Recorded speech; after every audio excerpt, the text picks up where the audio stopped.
ముకుంద జ్యువెలరీలో వడ్డానం Mela October 4th నుంచి 12th వరకు ఫ్లాట్ 9.99% VA ఆఫర్ మీకోసం. నమస్తే రమగారు. నమస్తే చే రమగారు, విక్రమ బేతాల కథలు చెప్పుకుందామా? నరకమాలిన్యం కథ చెప్తాం. ఓకే. పట్టువదలని విక్రమార్కుడు మళ్ళీ వెనక్కి నడిచాడు. కళేబరాన్ని భుజం మీద వేసుకున్నాడు, బయటికి నడుస్తున్నాడు. మళ్ళీ వచ్చాడు భేతాళుడు. మార్గాయాసం తెలియకుండా ఒక కథ చెప్తానన్నాడు. ఏమట, పూర్వం ఎప్పుడో కలికాలంలోనే ఒకసారట ఒక దేవత స్వర్గలోకం నుంచి అట్లా ఆకాశ మార్గంలో ఒక దేవతా స్త్రీ వెళ్తుందట. ఆవిడ నరకలోకం వైపు నుంచి వెళ్తుంటే నరకంలో ఒక పాపికి ముళ్ళు గుచ్చుకునేలాంటి శిక్ష ఒకటి వేశారు. ఈమె వెళ్తున్న దాని కిందే ఉందట. వాడు ముళ్ళంతా ముళ్ళు గుచ్చుకుని ఒక పాపి చాలా దుఃఖంతో అరిచి కేకలు పెడుతున్నాడు. ఆ దారిని పోతున్న ఆమెకు ఆ కేకలు వినపడ్డాయి. అయ్యో పాపం అని ఈవిడ ఏం చేసింది, అటువైపు వెళ్ళి ఆ ముళ్ళు గుచ్చుకుని నానాహింస పడుతున్నటువంటి ఆ పాపికి ఒంటి మీద ఉన్న ముళ్ళన్నీ తీసేసి తీయగలిగినంత తన స్పర్శ వల్ల వాడికి కొంత స్వాంతం కలిగించి వెళ్ళిపోయింది. తర్వాత వాడి శిక్ష వాడు అనుభవించాడు. ఈ వెళ్ళిపోయిన తర్వాత ఏమైంది, ఈ నరకలోకపు పాపిని ముట్టుకోవటం వల్ల ఆమె చేతులకు ఒక రకమైన మురికెంటిందట.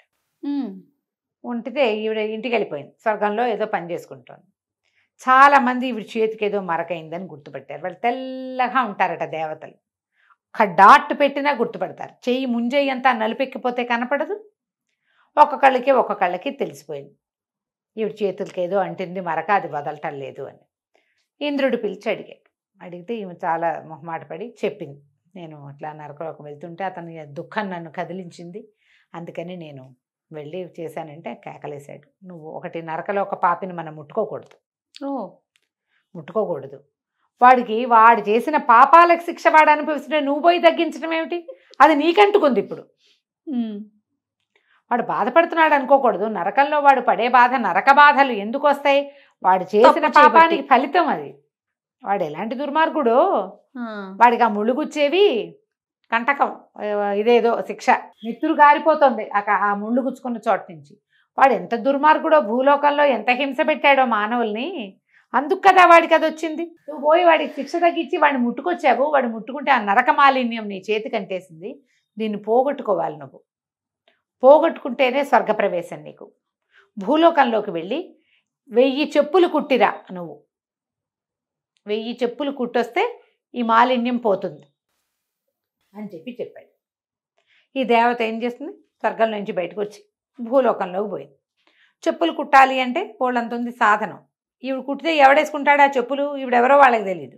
అందుకని ఒక చెప్పులు కుట్టేవాడి ఇంట్లో ప్రవేశించింది. ఆ చెప్పులు కుట్టేవాడు ముందు రోజు రాత్రి ఆ సాయంకాలం బయట నుంచి తోళ్ళు తీసుకొచ్చి రెడీ చేసి రేపు పొద్దున్నే చెప్పులు కుట్టడానికి పెట్టుకున్నాడు.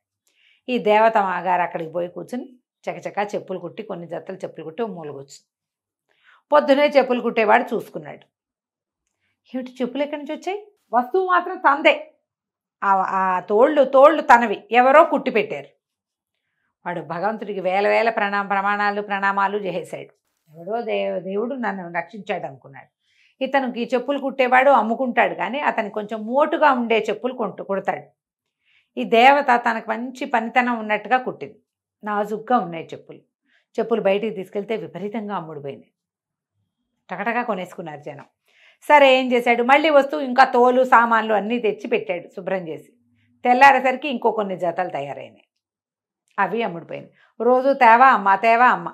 కొద్ది రోజులు గడిచేసరికి వాడికి ఏం తెలిసిందంటే ఎవరో దేవత తనని కరుణించి కుడుతోంది, తన ప్రత్యక్ష దేవత.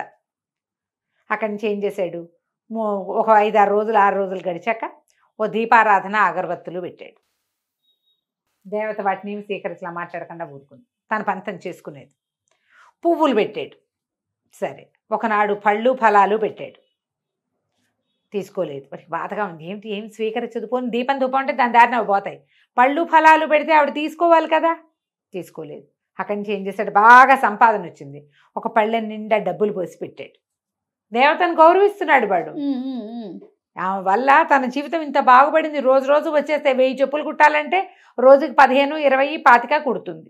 ఎన్ని రోజులు పడుతుంది. అవును, కుట్టుకుంటూ ఆవిడ కుడుతోంది, వీడు అమ్ముకుంటున్నాడు. ఎంతో సంతోషంగా ఉంది వాడికి. కానీ ఏవి సమర్పించినా తీసుకోవటంలా, తినుబండారాలు అవి ఇవి సమర్పించి చూసి చూసి చివరికి డబ్బులు పెట్టాడు. వీడి మూఢభక్తికి ఆవిడ నవ్వుకుంది. క్రమంగా వాడి భక్తి ఎక్కువైపోయింది. ఏదో ఒకటి పెట్టి ఏవి తీసుకోవట్లేదని ఏడుస్తున్నాడు. ప్రతిరోజు ఏమైనా పెడుతుంటే ఎవరు తీసుకుంటారు? తను తీసుకోదు, తీసుకునే ఉద్దేశంలో లేదు.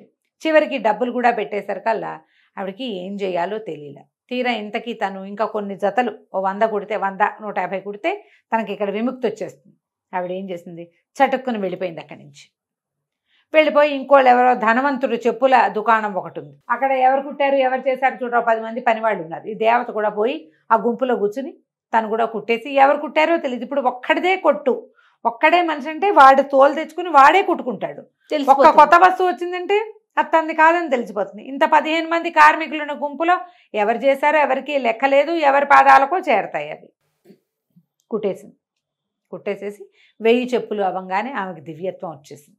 చేతి మీద మరక కూడా పోయింది, తెల్లబడిపోయినాయి చేతులు, వెళ్ళిపోయింది తన దారిని తను. ఈ చెప్పుడు కుట్టేవాడు ఉన్నాడు కదా, వీడు పళ్ళు గిళ్ళు అన్నీ అయినాయి.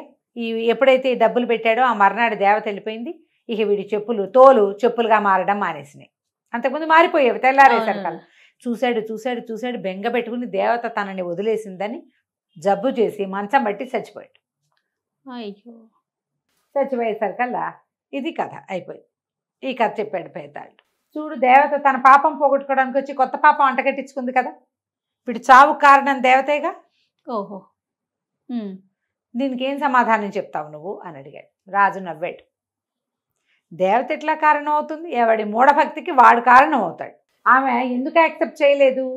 తను పోగొట్టుకోవడానికి వచ్చిందే వీడిని ఉద్ధరించడానికి, వీడి భక్తిని స్వీకరించి వాడికి ఏదైనా మేలు చేయడానికి ఆమె రాలా. తన మాలిన్యాన్ని తను పోగొట్టుకోవడానికి వచ్చింది, తన పని తను చేసుకుని వెళ్ళిపోయింది. అది వాడికి సహాయం అయ్యింది తప్ప ఆమెకి వాడిని ఉద్ధరించే ఉద్దేశమూ లేదు. వాడి మరణానికి ఆమె కారణం కూడా కాదు. వాడిని ఆమె నమ్మించుంటే, వాడి భక్తి స్వీకరించింది అనుకో, అప్పుడు జవాబుదారీ అయ్యేది. ఆమె ఏమీ తీసుకోలే. మొదటి రోజు నుంచి పువ్వులు దీపం ఏది ధూపాన్ని కూడా ఆవిడ స్వీకరించలేదు. కాబట్టి దేవతకి ఎటువంటి సంబంధం లేదు. తన నరకలోక మాలిన్యాన్ని పోగొట్టుకోవటం కోసం పనిచేసింది తప్ప వాడి మూఢభక్తి వల్ల వాడు మరణించాడు. వాడి మరణానికి కారణం పూర్తిగా వాడే, అంతే. తనకు ఒక వెసులుబాటు లభిస్తున్నప్పుడు ఒట్టి పువ్వులతో చేసుకోకుండా ఆ దేవత తను ఇది ఉద్ధరిస్తుంది కాబట్టి తను ఆవిడని సత్కరించాల్సిందే అని అనుకున్నాడు.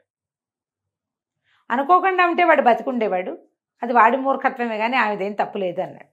అనగానే నీకు నచ్చింది, చాలా బాగా చెప్పావు, ఇదే కరెక్టు, కానీ నువ్వు మౌనభంగం చేసావు కదా, నేను వెళ్ళిపోతున్నానని శవంతో సహా వెళ్ళిపోయాడు భేతాళుడు.